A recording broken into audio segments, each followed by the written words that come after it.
ever wanted was to be a gangster. Little did I know I was in danger. Decisions that I made provoked the Lord's anger. Prayed to him all the time, but I was just a stranger. All I ever wanted was to be a gangster. Little did I know I was in danger. Decisions that I made provoked the Lord's anger. Prayed to him all the time, but I was just a stranger.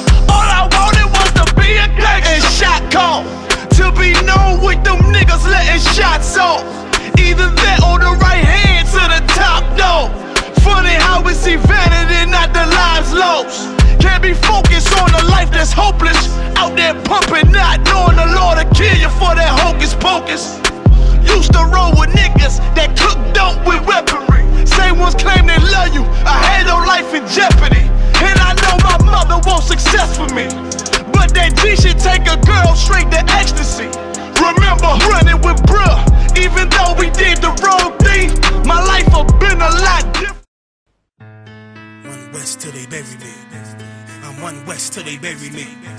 I'm one West till they bury me. I be one West to the death till they bury me. One West till they bury me.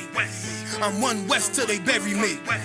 I'm one West till they bury me. I be one West to the death till they bury me. I be one West to the death till they bury me. They ain't scaring me. Rip the soul out of a lot of people outside of Chicago really want to find out what's going on with the people in Chicago. Who else better to find out than the Israelite School of UPK? No cowards. So we're going to go everywhere. We're going to come to every event. We're going to go to every ghetto, every barrio in Chicago, and we're going to speak and interview the people. Why? Because that's our job to do it. Today I got Mario, my brother Mario. He's a vendor and his booth was about leather work as well. We swapped information on that. I'm gonna give you you know what I'm saying, information if you want information about his business. You know what I'm saying, the brother, he can shout it out at the end of the interview. But I really wanted to interview the brother because when I ran into him, he seemed like one of those powerful brothers who could be very dynamic in the community. Right? So of course now we want to find out how the people in Chicago feel about certain things that's going on to our people in Chicago. Alright, so my first question to you is, what do you think about President Donald Trump saying Haiti and El Salvador are shithole countries? Well, in my opinion, man, he spoke from his heart. Right, so he showed and tuned into the people that felt the same way that he feels about us as a people. Right. So that was the answer to that. And when he said that, he had no forgiving thought about it. He did it so free-handed and willing. Right. You know, it was natural for him. Right. That's what he's lived. This life he's lived all this life. So it was just easy for him to make that statement. Right. Very comfortable. And when people get together that's alike, because there was no black man at the table, he felt comfortable in that environment to speak those words. And he felt there would be no retaliation, no other things about it. He felt very free, very comfortable when he spoke those when the words up to his mind and rolled off the tip of his tongue. He said, I'm at home with my people. His people, that's what he meant. That's why he said people from Norway and Sweden and those kind of people, the people they want to come into this country. Right, right. Blue-eyed, blonde hair. That's what he spoke to. And that's true. People of the African heritage, he was just totally expelled that, the idea of that, to come in this country. Yeah, we're the people that bought what everything they enjoy from the roots was built off the backs of African American people. Right. Now, what you said was heavy because that's the best way to appreciate white people is when they keep it real with you, right? At least, yeah, he did it very well. And what we say in the UPK is it's good that Donald Trump is in the office. It's good that he's such a devil. Why? Because he's going to show our people that we only have our own love. We have us. Because we can't worry about how everybody feels about us or everybody's opinion about us. We got to care about it for ourselves, and then we can make a better future in reality for our people. Absolutely. Under some righteousness. But okay, that was a great question. I mean, a great answer. So it says he even said that we need less of them and more of us from more of them from Norway. So how do you feel about that? Well, I mean, that falls in the statement that I made earlier.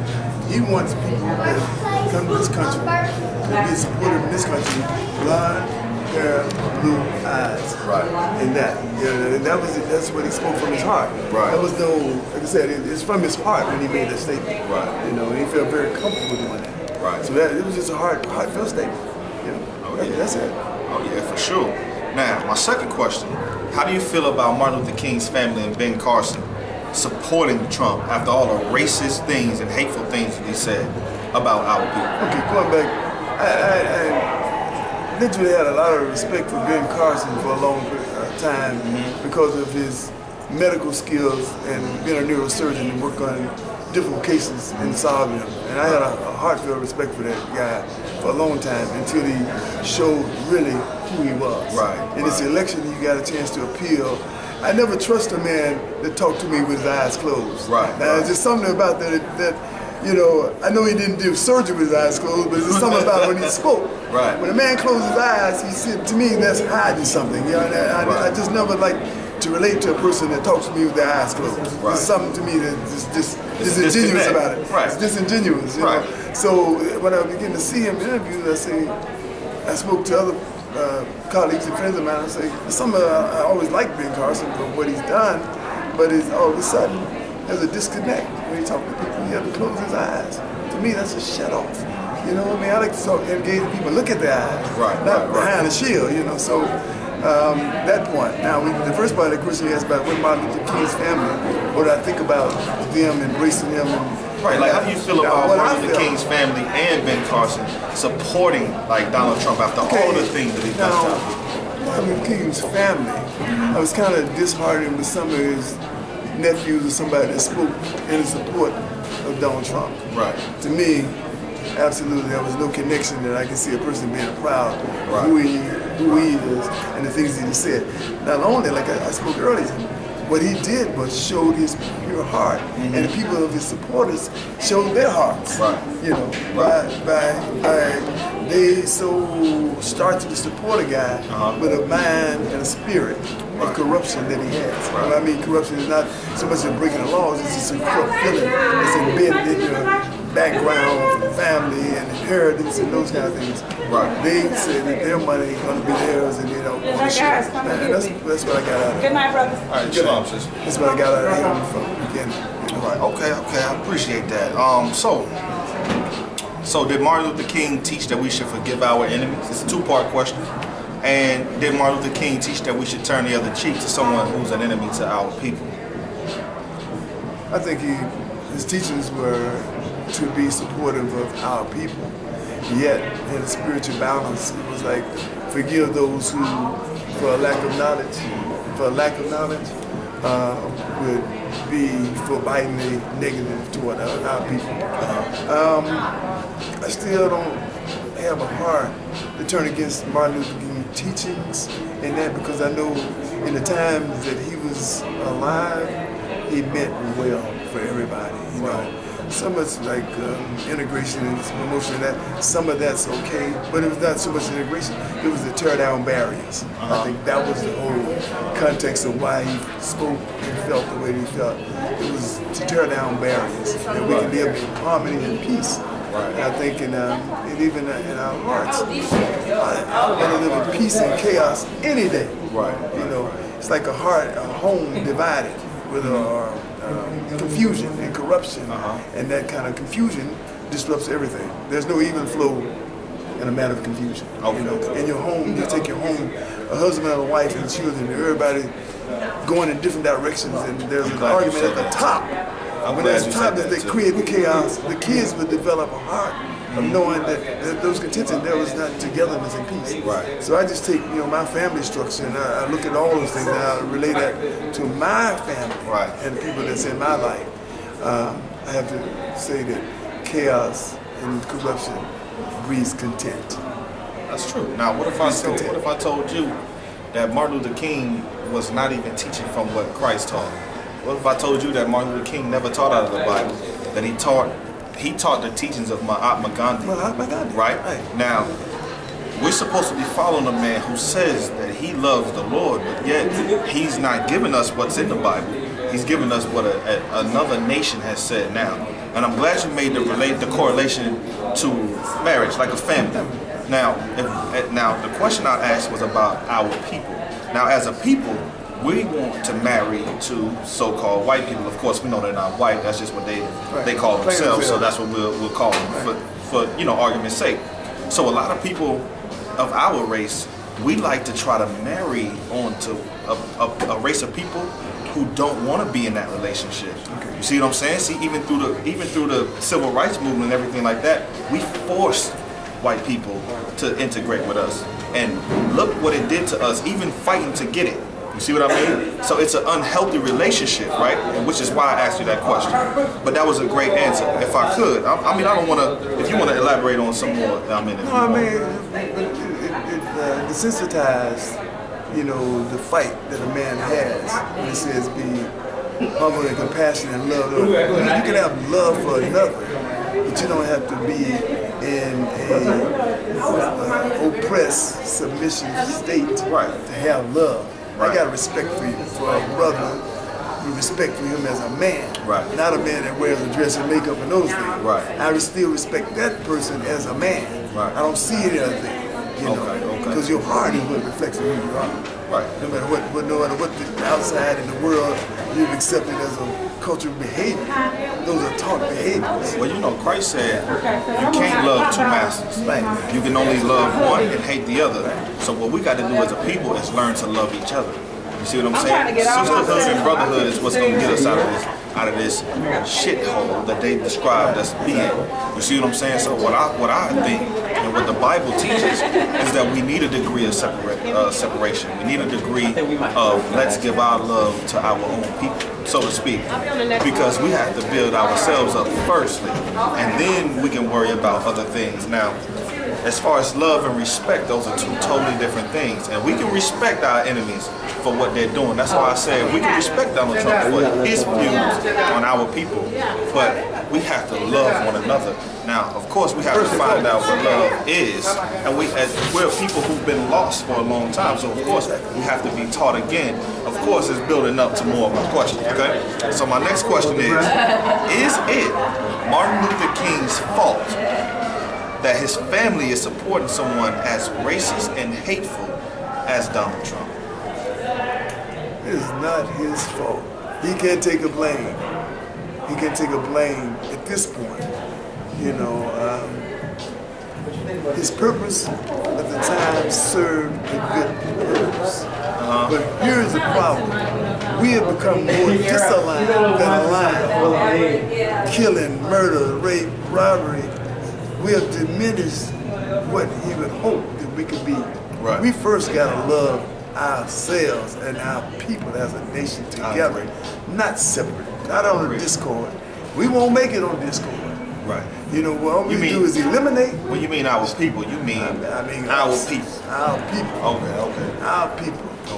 You know, you can have light eyes, you can have straight and curly hair, our blood. But our people, if you're ancestral as an African blood in your vein, you are an African. That's it. I mean, our people.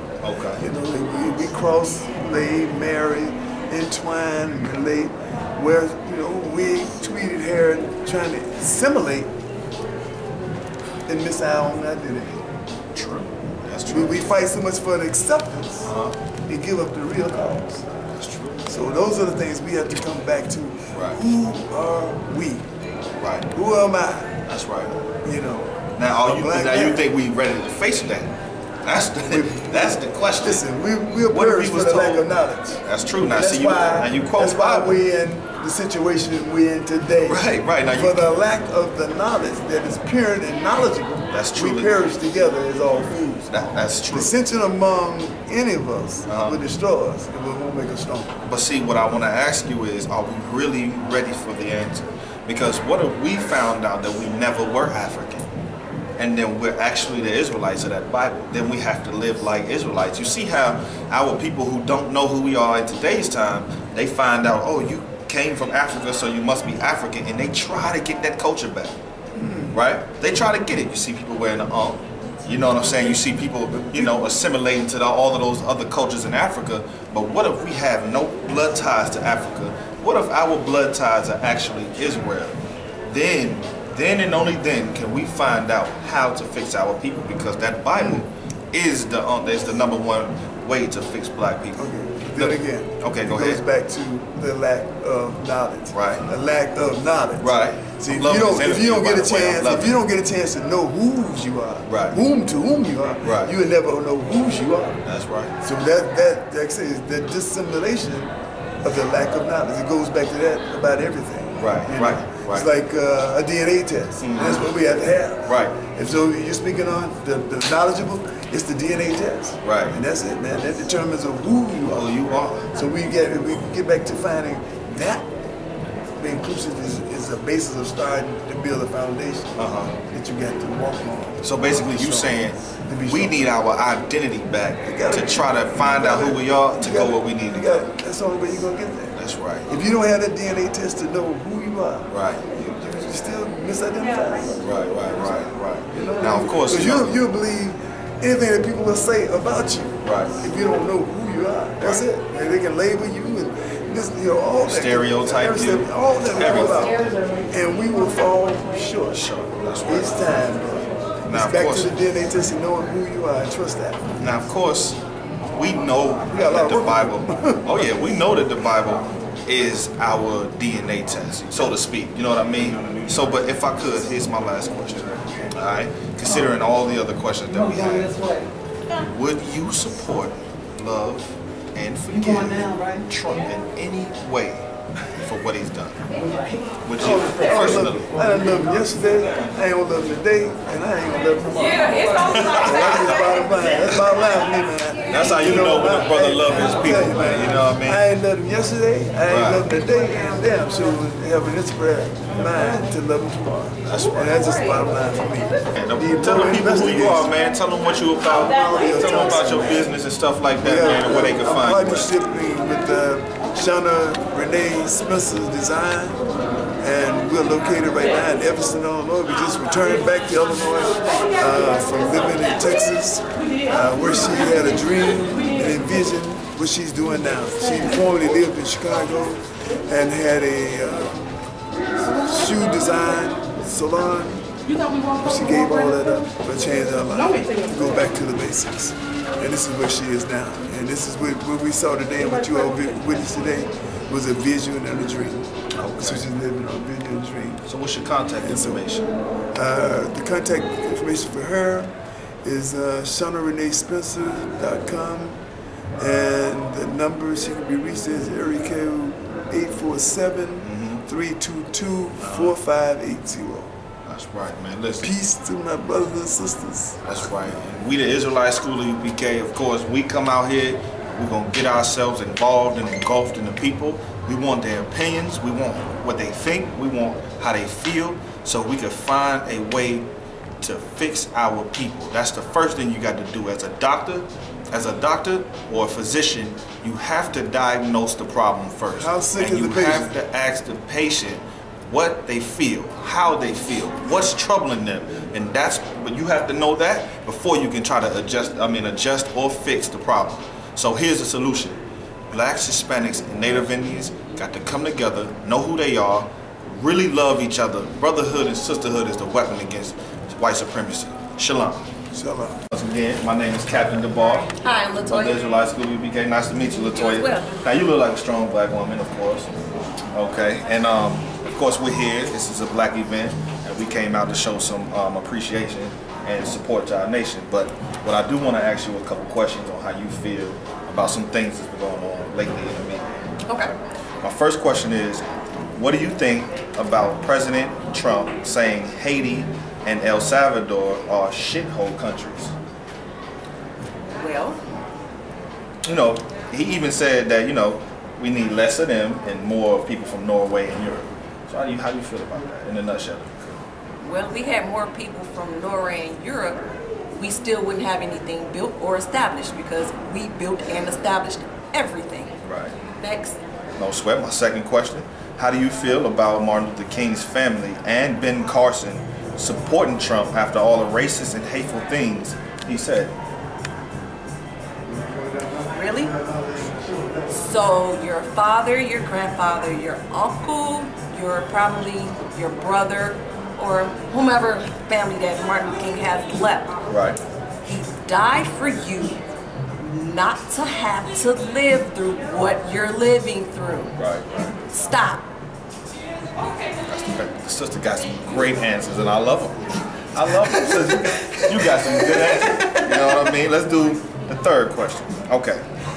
So, did Martin Luther King teach that we should love and forgive our enemies? It's a two-part question. So, did he teach that we should love and forgive our enemies? And did Martin Luther King teach that we should turn the other cheek to someone who is an enemy to our people? That's what he said. And then they killed him. Now what? Great answer. Hey, look, the sister got some great answers. Now, number 4.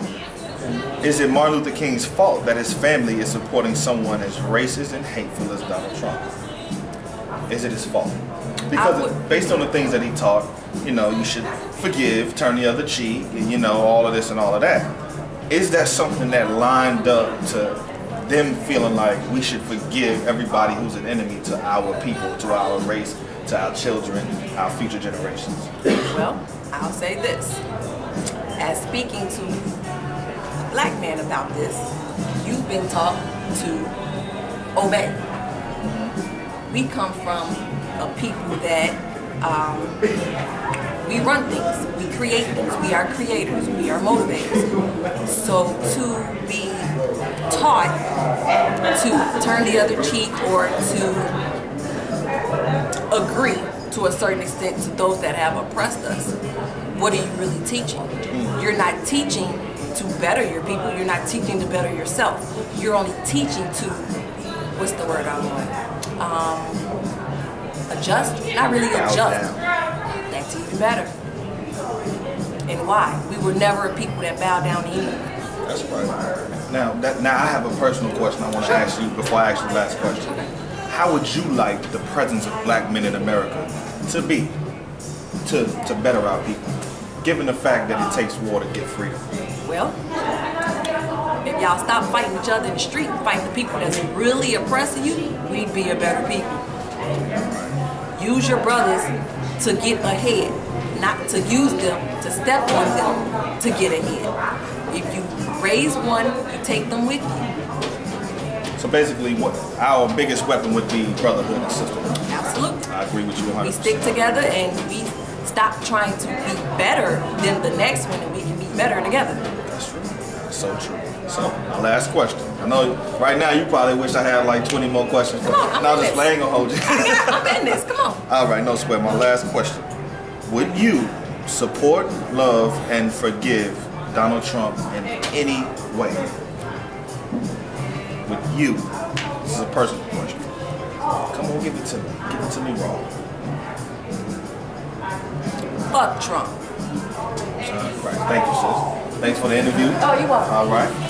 All right, so my first question is, what do you think about Donald Trump, President Donald Trump, saying that Haiti and El Salvador are shithole countries? When I first heard, I laughed. I thought that he was ignorant to the fact that we have fought a long time as people to be who we are. I didn't make any judgment against him. I just thought it was ignorant of him to say something like that. That's how I feel. Well, of course, you know, he said more or less, he said we need less of us, less people from El Salvador, and you know, less people from Haiti or whatever. Yes. And that we need now more people from Norway and Europe and all of that. Yeah, so, you know. How do I feel about that? How do you feel about that? I just feel at the same time, his statements and his reactions are ignorant. I'm not calling him an ignorant individual, but his reactions and his statements are basically uneducational. Like, it's uneducational. It's ignorant to the fact that he needs to understand that this is not the slavery time anymore. But this is the time we're living in. This is the president that we have. As long as he's not cutting my check, I'm okay with that right now. You know, he can be ignorant all he wants. I know the knowledge. I know how much Haiti and, you know, those people and we as a people have been through. You know, so, yeah. Oh yeah, that's a great answer. All right, my next question is, how do you feel about MLK, his family, and Ben Carson supporting Trump after all the racist and hateful things he said? It's politics. It's all political. It's all political. So no feelings involved at all? Not at all. Okay. No, it's politics. You don't know what's happening behind doors. Right. So it's all political to me. Right. Okay. So did MLK teach that we should love and forgive our enemy? It's a two-part question. Well, yes, of course he did. Okay. He said, turn one cheek, you know. Right. He always taught us that. That actually leads into the next question. Okay, really? Because it said, the MLK teach that we should turn the other cheek to someone who is an enemy to our people. He did. He did. Okay, the fourth question. Is it MLK's fault that his family is supporting someone as racist and hateful as Donald Trump? No. It's not his fault. They have their own. It's not his fault. They have to make their own choices. First of all, he's not here to guide them. He started the blueprint. Whether they follow it or not, that's a different story. Right. If he was living in this time, he may totally have another speech. Right. It may not be the same speech from back then. It may be a totally different speech, so you can't blame it on him. Okay, true. Now, my last question. Yeah. Would you support, love, and forgive President Donald Trump in any way? Given the fact that he, done and said certain things that really go against our people. Of course, we know America's a melting pot of a lot of cultures and a lot of ethnicities, correct? But, it seems that we're targeted as a people as much more. Okay, over 400 years we've been targeted as a people. But now maybe we should be moving into a different era where, we don't get targeted so much. So would you in any way, can you in any way, as an individual, forgive, love, Donald Trump after all the racist things or anything he's ever done against our people? Well, first of all, if I can make a small little pause, discrimination is always going to be there for us. We're going to have to get over it. It's how we deal with it. Right. Okay. Second of all, forgiveness is there. Right. You have to forgive someone sometimes just so you can move on with your life. So forgiving him for whatever he's trying to do and have done or will do, I don't have a problem with that. Right. Love and support, I don't see that right now. Right. Because I don't know too much as far as loving and supporting what he does because I don't respect it. But I can see myself forgiving some things, because that's the only way you move on in life. You can't hold on to grudges. That's true. That's true. So I appreciate that. I appreciate that. You're welcome. You had some good answers. I think she was ready for this. She was born. I was not ready, but I got ready. That's the thing. You have to get ready. So what's your name for the interview? For people who's viewing it, what I'm saying, if you want to talk about your business as well, you can go ahead and do that real quick. Man, appreciate that. So peace to the family. My name is SKYPE. My business is Quintessentials. We make natural personal hygiene products, mouthwash, toothpaste, deodorant, literally everything you need on a daily basis to maintain your personal hygiene. We make it. So that's who I am, on a basic level. How can they contact you? Man, so Instagram is Quintessential, so it's QUIN_T_essentials. Website is quintessentials5.com. Email, actually the email, because we just rebranded, so we just changed the name of the company to Quintessentials. Okay. So our email is still the email from our old name, so to speak, which is shadeoflife@gmail.com. Okay. But any one of those platforms, you can reach us. The telephone number is 704-401-9961. Okay. So any one of those, ways you can reach out to us and, get in contact with us. That's right. So as known, I'm Captain DeBar in the Israelite School of UPK here in Chicago. Of course, we got schools all over the country. We got schools out in the UK, Mexico, Nicaragua, Hawaii. You name it, we're here. You understand? And of course, our job under Commander GEN.YAHANNA is to bring the truth to our people, or to sit down and put it all on the board, find out how we can get rid of or eliminate the problems that plague our people as a whole, right? So my first question to you, brother, is, yes, sir. What do you think, what are your thoughts on what President Donald Trump said when he said that he feels like we should have less Haitians and people from El Salvadorian he thinks that they're shithole countries. What do you think about that, considering the fact that he said that America needs less of our people and more people from Norway and Europe and all of that? What do you think about that? Well, to be quite honest with you, I don't think too much of it. Because I don't expect anything more than who he is. You know, my father always tell me, when you know something, you can't get mad. So anything he does, it doesn't even really affect me, because I know who he is, and I know what to expect of him. So to be honest with you, I appreciate that, you know, as opposed to a Hillary Clinton, to where she's going to put on a real good face, but she's probably just as bad as him, based off what she did in Haiti.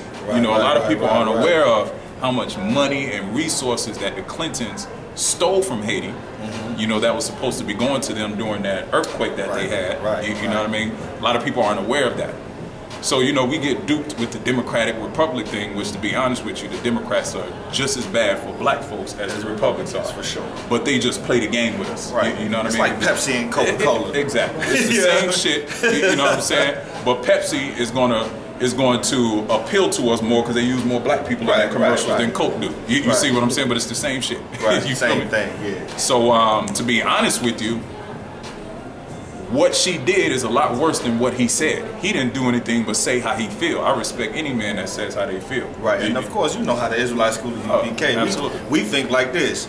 We respect the devil who can be a devil playing up. Exactly. You know what I'm saying? Exactly, because I know what to prepare. I know how to prepare for it. But of course, it's our job to, you know, come out and ask. Now, of course, when I first met you, I met you in there. I know you know who we are, and you know we know about your movement and everything like that. But at the end of the day, a lot of men out here are not conscientious about what's going on and plaguing black community and knowing history, knowing facts, knowing what's going on behind the scenes. So, of course, that was the best answer that any black man could give. And I say black man as a blanket term. Of course, we know our people. Let's say it like that. So my second question, if I could, how do you feel about Martin Luther King's family and Ben Carson supporting Donald Trump after all the racism or all the racist things or prejudice things he said out of his mouth? Well, you know, that's all a part of us still trying to fit into the American dream, You know what I mean? Even Martin was victim of it, You know what I'm saying? In a sense where, and it may not have been intentional, because at that time the struggle was totally different than what it is now, You know what I mean? So the things they fought for fit in that time, You know, the nonviolent, and you know, everybody has their opinion. You know, I'm not necessarily a fan of the nonviolent thing, but it had its place. You had to. You know how we feel about being warriors. Exactly. You know what I mean? You know what I mean? But I think it was all needed in the grand scheme of things. You know, we needed the Malcolms and we needed the Martins to balance it out. You feel what I'm saying? And you know, everybody has their place. But to answer your question, man, you know, as I told you, I try my best not to use the word coon or call other black people coon, because to be honest with you, in the white man's world where they make all the rules, we all coon at some level. At some level, it's just a matter of if you do it willingly, if you do it because as of right now we don't have any other choices. You know what I mean? And what I mean by that is, you know, to me, I put it in different levels. You got level 1 coon, level 2, level 3, level 4, level 5. You know, level 5 is like red alert.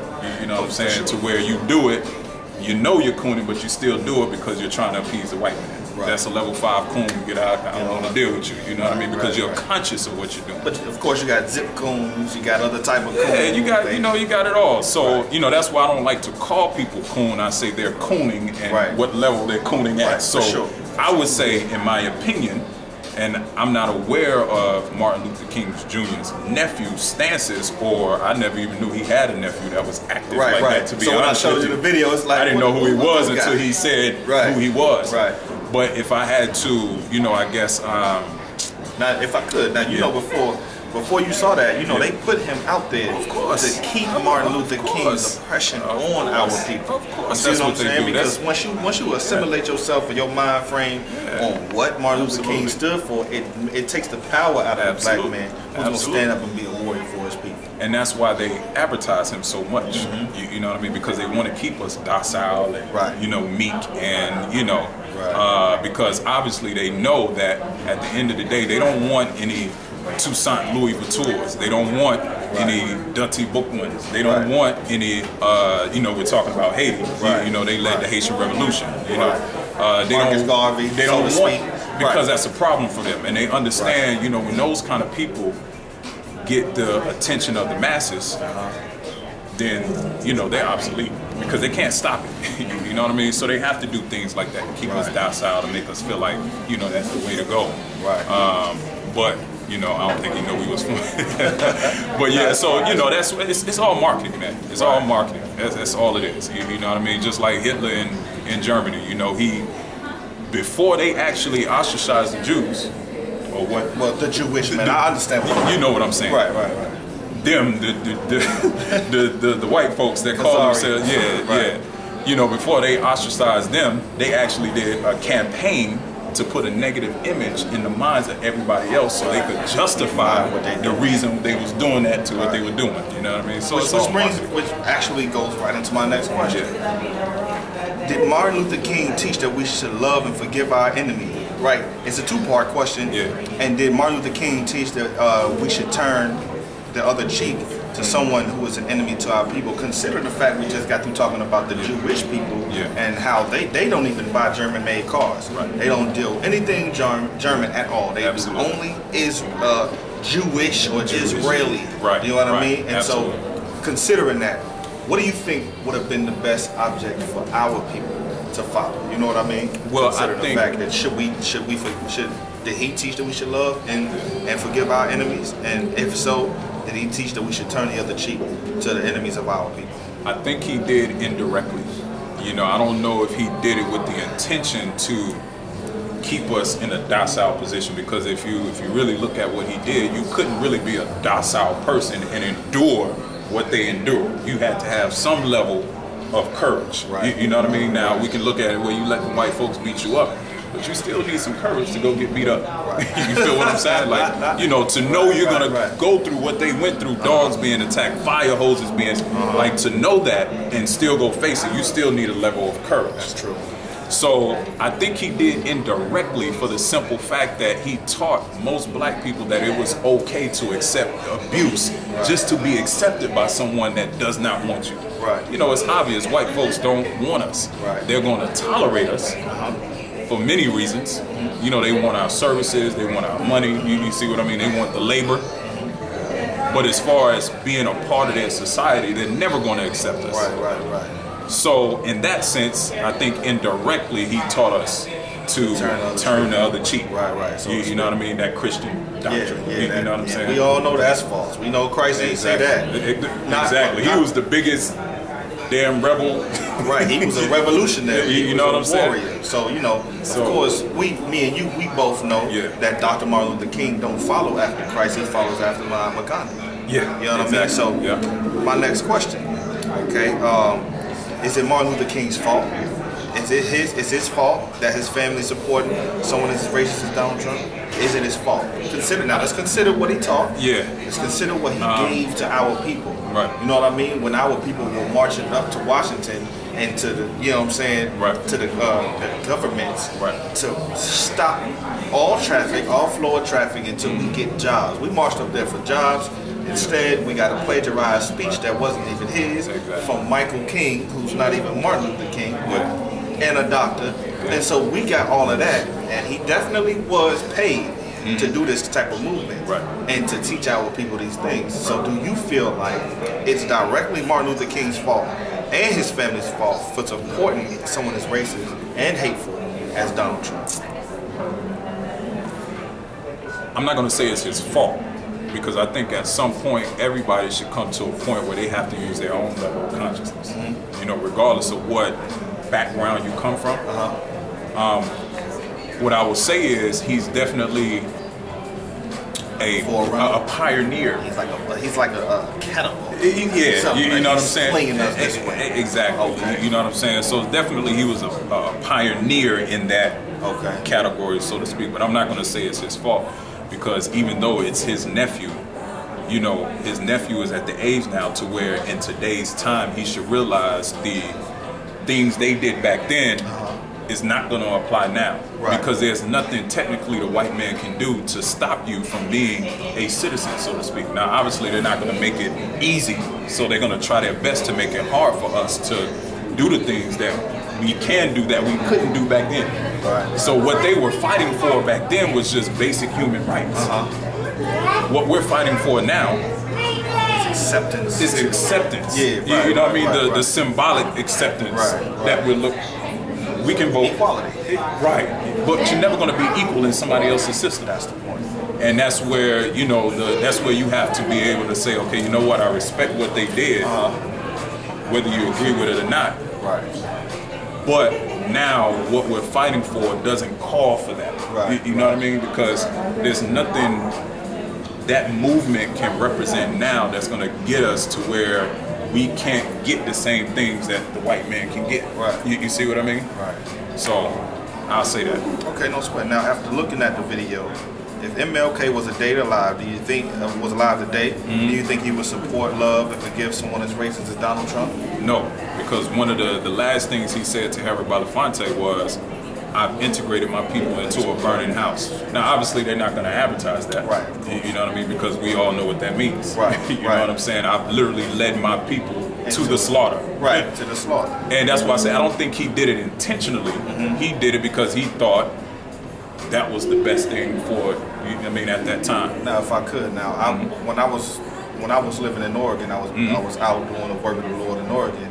I did a detailed lecture on Martin Luther King, right? And I know it's hard to accept for average black people, but yes, he did that willingly. He sat down with a committee of other black leaders, and they all agreed and took checks to do exactly what he did. I mean, and he took money from communists and all of that to do what he did. You know what I mean? And so for him now, okay, before he died, I know he felt like he knew he was going to die. You know what I mean? Because of the things he did such a disservice to our people. And so I think if he was alive, this is just my opinion, I think he would support it in all of the name of the work that he did. You see what I'm saying? I think he wouldn't just come up off of it and say, you know what, I was wrong the whole time and I'm not supporting Donald Trump or anything like that. I do believe that he would. But here's my last question. Would you support, love, and forgive Donald Trump in any way? No. Fucking no. Man, look, here's the thing, right? And this is the thing that even most black people don't understand about being unapologetically black. It does not mean I hate anyone. I don't have the energy to hate anyone. What I hate is mindset. So do I hate the mindset of most white folks? Yes, because I know how they think. Whether you think they're good white folks or not. The bottom line is, show me a white person that's going to be like, you know what? Man, my ancestors fucked y'all over. All of this wealth that we got in this world, we owe it to you. So until you show me a white man that's going to literally give up all of the wealth and success that they got off the sweat of the back of our ancestors, and go to the powers that be and say, you know what? Give this shit to black folks because we owe it to them. Until you show me a white person that's going to give up their white privilege, then I might say, okay, that's a good white person. Until then, ain't none of them good in my eyes because I can't trust them. You know what I mean? If I can't trust you, I don't want nothing to do with you. I tell you like this, I use it like this. Think about a tub full of snakes, right? You got 40 snakes in the tub. You got 10 of them that can, like, they very venomous. They can bite you, kill you, and all that. You mix them in with all the other snakes. Would you reach your hand in there to grab one? That's how I look at white people. You understand? Muhammad Ali said it best. He was like, I don't know if you saw this interview. He was like, yeah, there's some cool white folks in the world, but why would I risk my life to find one or two good white folks when there's 10 million trying to kill me? That don't make no sense. You know what I'm saying? Just for the one or two that might be okay, that's not even worth my time. You know what I'm saying? That's right. So it's the same thing. But see, here's what we're dealing with though. Now we're dealing with, based off of what Martin Luther King did, he's so honored and we saw the video. They was talking about how black people should look at Martin Luther King's legacy as a day to take out some trash. Don't go congregate, you know what I'm saying? And don't go congregate at the park and don't have a barbecue in honor of Martin Luther King. But go take out somebody's trash. Be more of a slave. Don't take pride in. But Labor Day, 4th of July, all these other, all these other. Don't forget. Don't forget. Don't forget. Now they go out, they shoot fireworks, and 9/11. They don't want nobody to take out no trash on 9/11, do they? You see what I mean? So it's an oxymoronic type of mindset to have when you looking at leaders who we placed as leaders over our people, and now we got to look at the people who think like Martin Luther King. Right. We got to look at the people who think like white supremacy. We got to think about the people who think, oh, it's okay to be like this. We should love everybody else, but it's not getting us nowhere. Exactly. So we're not producing no more strong black women, strong black men to lead and guide the family up the way that they should do. Like you said, unapologetically black. I like to say a warrior. That's what I like to say. Exactly. Somebody who will die for blacks, Hispanics, and Native Indians as a people, as a nation. And so that's why the Israelite School of UPK, we out here, we're gonna go hit every blackity black event we can. We don't want everybody. Not everybody is gonna be a warrior. Not every sister is going. Not every sister is gonna be like, you know what? I'll stand behind them brothers. They give their blood, they sweat, and their tears to fix black people. You see what I'm saying? Not everybody's gonna do that. Somebody's gonna say, well, I can dress how I want to dress, or I can eat what I want to eat, and I can love who I want to love, and that's solely because what Dr. Martin Luther King taught our people to do. You understand? And that's the whole purpose of me getting this interview with you. You know what I'm saying? We want to get out here in Chicago and see how real Chicago. This is a natural black hair event. These are sisters and brothers who believe in being natural. And if you believe in something about your own nature, then you got to have a degree of love for yourself. Absolutely. You see what I'm saying? So it took us to come out here, man, and reach out brothers and talk to sisters and see how y'all feel, because a lot of people got opinions about how people in Chicago feel, how people in Chicago think. They think we all gangbanging. They think all our sisters are whores. They think everybody is less than honorable. And then you got Donald Trump, who's proliferating that type of idea, when really nobody is really coming to give black news. I know how you feel. I know how the majority of the sisters in here feel.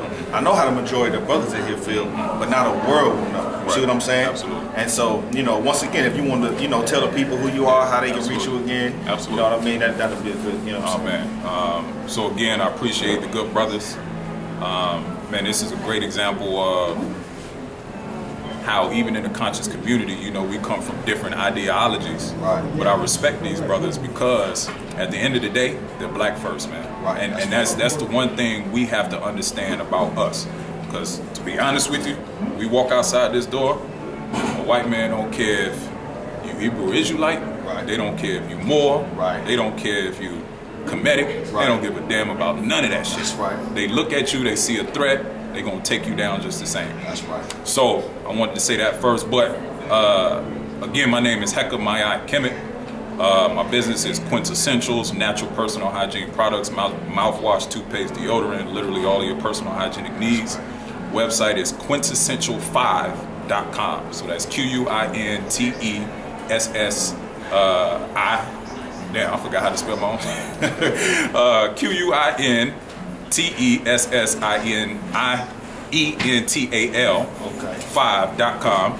Instagram. Some people don't like to, go through all this. I want to type that. Do you have a number for your business today? 704-401-9961. That's the number. Email shayoflife@gmail.com. That's right. So any one of those ways, man, you can get in contact with me and get you what you need. That's right. Once again, to piggyback off what he said, this is the Israelite School of UPK. I'm Captain DeBar. You understand, under Commander GEN.YAHANNA, we commissioned to come out here and find out how the people feel about things that's going on, plaguing our community. We support black business. You understand? I can't say that, I can't stress that enough. We support our black-owned businesses.